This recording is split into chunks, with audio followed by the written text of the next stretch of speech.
Happy Monday, everybody. I pray God's blessings on each and every one of us as we begin this new week. I want to speak to you today about prayer, about the important work that prayer is in the life of the church. I learned about this very early in my ministry, kind of the hard way. I was visiting one of the members in the congregation who was having surgery, and as I was getting ready to have a devotion and prayer with that person, the doctor came in. I was a young pastor, kind of intimidated by the doctor.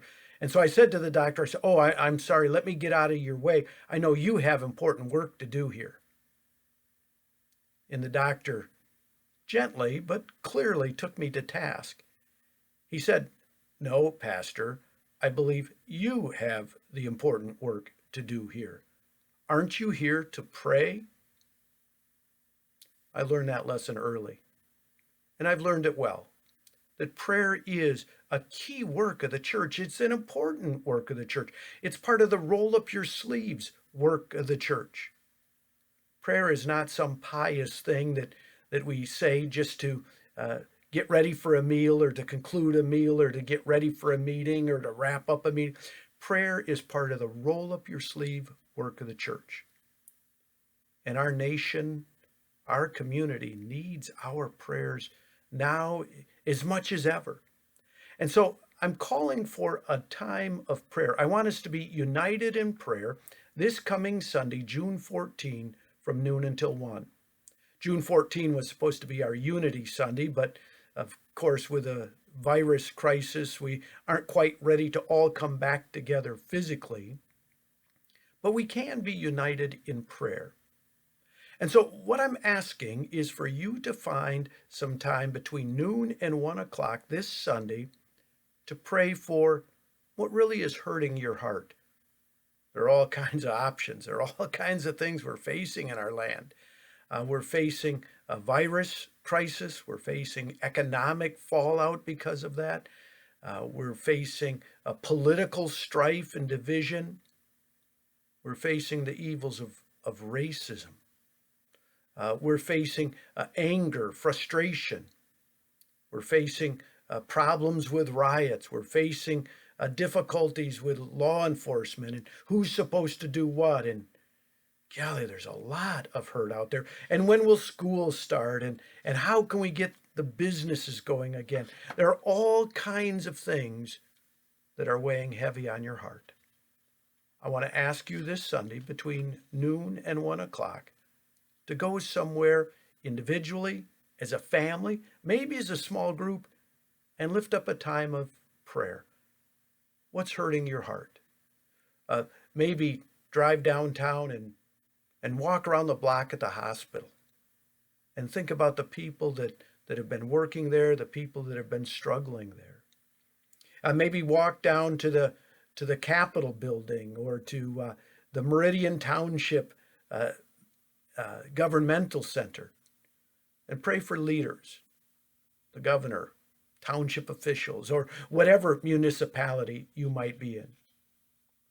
Maybe take a walk through one of the poorer neighborhoods and spend time thinking about the problems of poverty and how that hurts in so many ways. Maybe go visit a local school. Pray for the administrators and the teachers who are trying feverishly to figure out how are we going to get back to education. Maybe go over to the university and walk around. There are all kinds of issues coming back to college and to the university. Maybe just come up to the church, one of our 2 church buildings, and pray about the importance of the ministry of the congregation to reach out into our community with love and kindness. What is hurting your heart? Go to that place. Spend time in prayer this Sunday between noon and 1 o'clock. Go again, like I said, individually or as a family, or maybe get your growth group or a few friends together.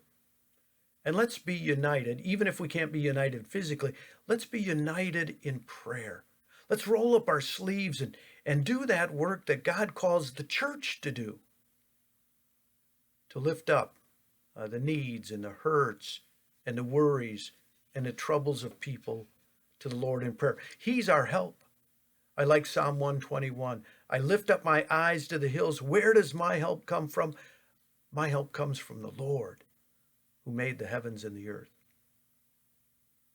United in prayer this Sunday from noon to 1, together, even though we'll be spread out all over the community, we lift up our eyes, united in prayer to the Lord. Let me give you some Bible readings for the week too. That's what I've been doing in this Monday morning video.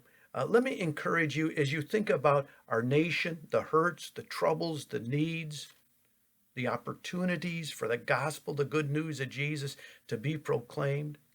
Let me encourage you to look at these Bible passages this week. Read Psalm 33. Consider Proverbs chapter 2. Look at the first chapter of Nehemiah. And in fact, read, mark, learn, and inwardly digest the words of 1 Corinthians chapter 13. Love. That's what our nation, that's what our community, that's what people need now. They need love. Not the love of romantic songs, but the love of Jesus Christ. And the love of the church that uses and that goes out into the community to share and to live out that love. May God bless us as we continue to grow in knowing the peace and the power of the cross.